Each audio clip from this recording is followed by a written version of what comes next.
Даже если вам немного за 30, есть надежда показать класс на футбольном поле. Администрация Владикавказа провела турнир по мини-футболу среди организаций. Соревнования уже стали традиционными, они проводятся в 3-й раз. Они посвящены 17-летию победы над фашистской Германией. За золото турнира боролись 8 команд. Участвовать в чемпионате могли только игроки от 30 и старше. Первенство прошло в спортшколе «Юность». Этот турнир предназначен для того, чтобы популяризировать здоровый образ жизни, для того, чтобы пропагандировать среди молодых, среди пожилых, среди взрослых.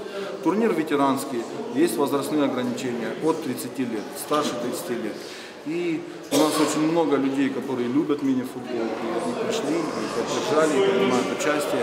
Есть болельщики, болельщицы, и это очень радует. Спортсменам с приветственным словом обратился ветеран Великой Отечественной войны Тазрет Тайсаев. В матче открытия сошлись команды детских домов Хурытын и Виктория. Матч получился упорным, в итоге победила дружба. Юным футболистам вручили почетные грамоты, мячи и подарки, а гостю соревнований, ветерану Тазрету Тайсаеву, кожаный мяч. По словам организаторов, в апреле планируется провести еще один подобный турнир. В нем примут участие люди с ограниченными возможностями.